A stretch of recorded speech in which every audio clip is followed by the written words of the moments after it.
منتظمین کی طرف سے پرخلوص دعوت پر دوسری مرتبہ مخاطب ہونے کا موقع ملا ہے، اور اللہ کا شکر ہے پچھلی مرتبہ حالات خراب تھے لیکن میں ٹریفک میں پھنسا نہیں تھا تو میں پہنچ گیا تھا۔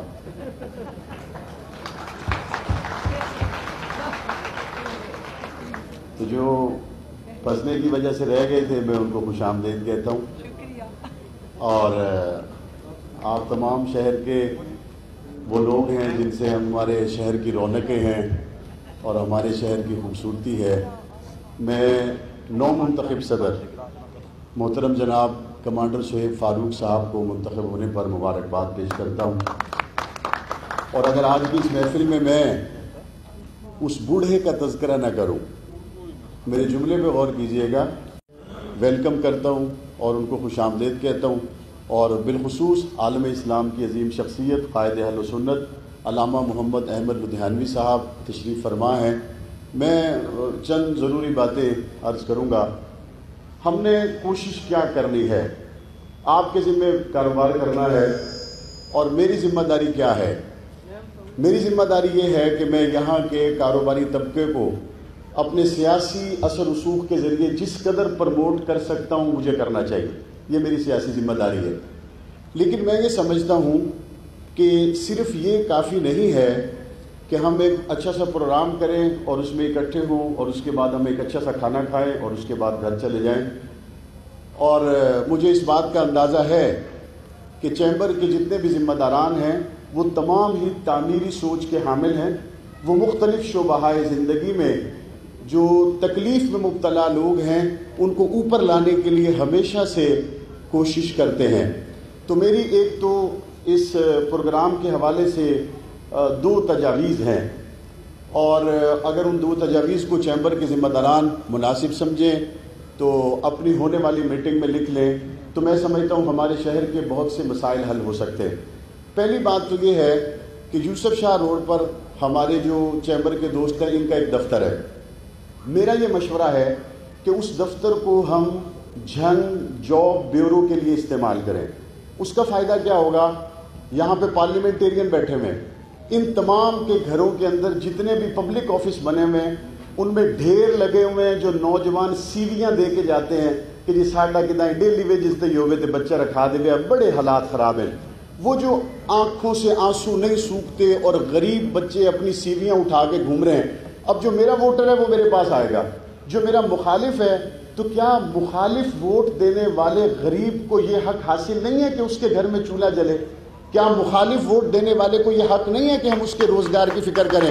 ہم نے سب کی فکر کرنی ہے، ہم نے سب کی فکر کرنی ہے۔ اور اس ایک سال میں الحمدللہ میں نے 12 کے قریب سڑکیں بنوائی۔ سیاسی مخالفت ہے یا نہیں ہے، جو ٹوٹی ہوئی تھی میں نے بنا دی۔ اتفاق کی بات ہے غلام بی بی صاحبہ پروگرام میں موجود ہیں، انہوں نے مجھے خود بتایا اور کہا کہ میں آپ کی شکر گزار ہوں، آپ نے میرے گھر والی سڑک بنوا دی ہے۔ اور مجھے امید ہے جب وہاں پہ ہم افتتاح کے لیے آئیں گے تو ان کے گھر میں ٹینٹ کرسیاں لگیں گی۔ تو ہم نے کوشش پوری کی ہے کہ سیاسی مخالفت کی وجہ سے اپنے شہر کو نظر انداز نہ کیا جائے۔ ہم نے نواز چوک میں اشارے لگوائے، اس میں ہمیں دوسری چیزیں بھی پیش نظر تھی، لیکن ہم نے کہا نہیں۔ ہم نے شیل کے پیٹرول پمپ کے سامنے سال ہا سال سے پڑے ہوئے کوڑے کو اٹھوایا اور وہاں پہ خوبصورت پودے لگائے۔ لوگوں نے کہا ایسا کیوں کر رہے ہو؟ میں نے کہا جس نے گند ڈالنا سیکھا ہے وہ گند ڈال رہا ہے، میں نے پھول لگانے سیکھے ہیں، میں پھول لگا رہا ہوں، تم اپنا اپنا کام کر رہے ہیں۔ تو جھنگ جاب بیورو جب ہم بنائیں اس میں ہمارے جو پارلیمنٹیرین ہیں یا دیگر جتنے لوگ ہیں ان کے پاس جو لوگ سی وی لے کے آتے ہیں، میری خواہش یہ ہے کہ اس جاب بیورو میں ہماری وہ سی ویاں جمع ہوں اور وہاں پر 2 لوگ بیٹھیں، 15 دن کے بعد 20 دن کے بعد وہاں پہ وہ انٹرویو کال کریں، وہاں پہ نوجوان آئے انٹرویو دیں۔ میں یہ سمجھتا ہوں اگر 1000 نوجوان جھنگ کے اندر سیویاں لے کے وہاں پہ آ جاتے ہیں تو ہم کم از کم مہینے کے اندر اپنے وسائل میں رہتے ہوئے جھنگ کے 300 خاندانوں کا چولہا جلا سکتے ہیں، اور اس میں ہمارا کوئی ایکسٹرا خرچہ نہیں ہوگا۔ ایک بات۔ دوسری بات جس میں میری کمانڈر سہیب فاروق صاحب سے بہت دفعہ ڈسکشن ہوئی، میں نے ڈی سی صاحب سے بھی بات کی ہے، کمانڈر صاحب اور میں ہم دوبارہ بھی ان سے ملیں گے، وہ یہ ہے دیکھیں شہر کی تزئین و آرائش اور خوبصورتی اکیلا معاویہ اعظم طارق کسی کے بس کی بات نہیں ہے، اکیلے ڈی سی کے بس کی بات نہیں ہے۔ اس ایک سال میں الحمدللہ ہم پنجاب سٹی پروگرام لے کے آئے، اربوں روپے کی ڈیولپمنٹ انشاءاللہ آپ کو ملے گی۔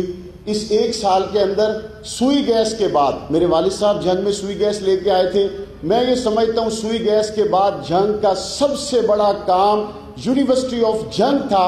اللہ کا شکر ہے وہ آپ کی دعاؤں سے اعظم طارق کا بیٹا لے کے آئے۔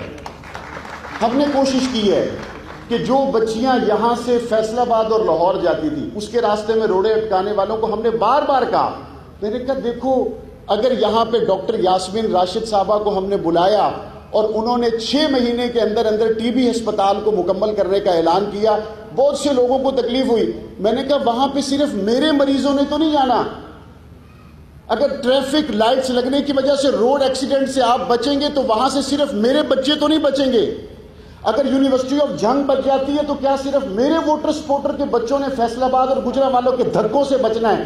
سب کے لیے فائدہ ہے۔ ہماری پوری کوشش ہے جو سب کے لیے فائدے کی چیزیں ہوں ہم وہ کریں، اور انشاءاللہ ہم کریں گے، لیکن اپنے وسائل میں رہتے ہوئے ہم 2 کام ضرور کر سکتے ہیں۔ جھنگ جاب بیورو بنا لیں تاکہ کوئی میرا مخالف سیاسی طور پر بھی غریب بچہ ہو وہ یوسف شاہ روڈ پہ جا کے سی وی جمع کروا دے، جو میرا حامی ہو وہ بھی جمع کروا دے، انٹرویو کال کیے جائیں، بچوں کا روزگار لگ جائے گا۔ دوسری بات یہ ہے ہماری کوشش ہے نواز چوک سے لے کے سیشن چوک تک، اسی طریقے سے نواز چوک سے لے کے آپ آگے آ جائیں کلمہ چوک تک، آپ کلمہ چوک سے آگے چلے جائیں ریاض چوک اور دیگر شہر کے علاقوں تک۔ میری کمانڈر صاحب پہ اس پہ بہت اچھی ڈسکشن ہوئی۔ ہم یہ چاہتے ہیں کیوں نہیں ایسا ہو سکتا کہ مثال کے طور پہ ہمارے شہر میں بڑے اچھے اچھے سکول ہیں، بڑے بڑے اچھے اچھے تاجر ہیں، چھوٹی بڑی کمپنیوں کے مالکان ہیں، ہم 2 کلومیٹر کا ٹکڑا کسی ایک کمپنی کو، کسی ایک سکول کو، کسی ایک ادارے کو دے دے، وہ اپنی کمپنی سکول کا نام وہاں پہ لکھ دیں جس طرح لکھنا چاہتے ہیں، لیکن ان کی ذمہ داری صرف اتنی ہوگی کہ اس 2 کلومیٹر کے ٹکڑے میں صاف ستھرے پودے بھی نظر آئیں، لائٹوں کا بھی خیال کریں، تزئین و آرائش بھی کریں۔ ہم سب لوگ مل کے اپنے شہر کو خوبصورت بنا سکتے ہیں۔ کتنے پیسے لگتے ہیں اس میں؟ کوئی خرچہ نہیں ہوتا، لیکن مسئلہ کیا ہے؟ ہم اپنے ہی گھر کے سامنے کوڑا ڈالنے کے بعد کہتے ہیں مولانا صاحب ویکھو ترائے دے ہو گئے کھورے چ پانی نکلتا پیا، ساڈا کوڑا چامڑی کوئی نہیں آیا۔ ہمیں تھوڑا سا اس کے اندر خود شامل ہونا ہے، خود ہمیں اس میں حصہ لینا ہے، اس کی بہتری کے لیے ہمیں خود سے اپنے لوگوں میں اویئرنیس پیدا کرنی ہے۔ اور میں یہ سمجھتا ہوں، میں یہاں بچپن میں جاتا تھا، یہ جو ہے نا آپ جب جاتے ہیں جہاز والے پارک سے یوب چوک کی طرف، تو وہاں مجھے ایک بات یاد آ گئی، ایک بندہ ملا، اس نے کہا مولانا صاحب میرا کاروبار پہلے نالوں ہون چنگا ہو گیا۔ میں کہ کیویں؟ اس نے کہا اے ترائے انرجی سیور وے دے پئے ہو، انہاں دی وجہ تو میرا کاروبار ود گیا۔ میں کہ کیوں؟ آدھے پہلے ہنیرا ہی دکان وچ وڑدا کوئی نہ ہے، ہن میں انرجی سیور لائن بندے ادھر بھی چلدی ہٹی ہے، جانا چاہیے، شاید لبنی چاہیے۔ مجھے اس کی وہ بات آج 20 سال کے بعد یاد آتی ہے، اگر اندھیری دکان میں گاہک نہیں آتا، اس اندھیرے شہر میں فیصل آباد سے انویسٹمنٹ کرنے کے لیے کوئی نہیں آئے گا۔ اگر اندھیری دکان میں کوئی بندہ شے لینے کے لیے نہیں آتا، جب تک یہ شہر خوبصورت نہیں ہوگا، اس کے روڈ نہیں جگمگائیں گے، یہاں پر بہترین خوبصورت ماحول آنے والے کو ہم نہیں دکھا سکیں گے، اس وقت تک ہم کسی کو کیسے کہیں کہ تم یہاں پہ انویسٹمنٹ لے کے آؤ؟ ہم کسی کو کس طرح موٹیویٹ کریں کہ تم یہاں پہ انویسٹمنٹ کرو، تمہارے لیے بہتر ہوگی؟ میں امید کروں گا اپنے شہر کو بنانے کے لیے ہم سب مل جل کے کوشش کریں گے۔ آج کے اس پروگرام میں میں نہ صرف آنے والوں کا شکر گزار ہوں بلکہ میں ممنون ہوں، مجھے اس خوبصورت تقریب میں انہوں نے دعوت دی اور یہاں پہ ملے جلے خیالات کے لوگ ہیں۔ میں پھر وہی اعلان کر رہا ہوں جو اس سے پہلے کیا ہے، ہمارے شہر کی سیوریج کی جملہ مسائل بہت خراب ہیں، کسی کی گلی کا مسئلہ ہے، سڑک کا مسئلہ ہے، سوئی گیس کے حوالے سے غلام بی بی صاحبہ بیٹھی ہوئی ہیں، یہ بات کم لوگوں کو پتہ ہے، میں ریکارڈ پہ لے آتا ہوں۔ غلام بی بی صاحبہ آپ کے پاس وفاق کے محکمے، سوئی گیس کے حوالے سے، ریلوے کے حوالے سے اور وفاق کے محکموں کے حوالے سے نگرانی آپ کے پاس ہے۔ عثمان بزدار کو ہم نے زور سے پکڑا ہوا ہے، آپ اس کی فکر نہ کریں، اس کو ہم کدھر نہیں جانے دیتے۔ باقی جہاں تک وفاق کی باتیں ہیں میں آپ کو بتا رہا ہوں، آپ کو کسی کو پتہ نہیں ہوگا، میں ریکارڈ پہ لا رہا ہوں۔ غلام بی بی صاحبہ بیٹھی ہوئی ہیں، میں نے پوری سوئی گیس کی فائل تیار کی، 50 وارڈ کا میں نے سروے کروایا، جہاں جہاں پر سوئی گیس نہیں تھی پوری فائل تیار کر کے فیصل آباد میں کمشنر صاحب کے آفس میں میں نے غلام بی بی صاحبہ کو دی. میں نے کہا غلام بی بی صاحبہ سیاسی اختلافات لوگوں کے رنگ برنگے ہوں گے، لیکن میں آپ کو یہ فائل اس لیے بنا کے دے رہا ہوں، مخالفت کی وجہ سے پہلے بہت سے لوگوں کے چولہے نہیں جلے، یہ فائل میں آپ کو خود دے رہا ہوں، ان کے گھروں میں چولہے جلائیں اور لوگوں کی دعائیں لیں. تو ہم اس طرح سے اپنے شہر کو آگے لے کے جا سکتے ہیں. اللہ تبارک و تعالی ہم سب کا حامی و ناصر ہو اور ہمیں اپنے شہر کے لیے کچھ کرنے کی توفیق عطا فرمائے.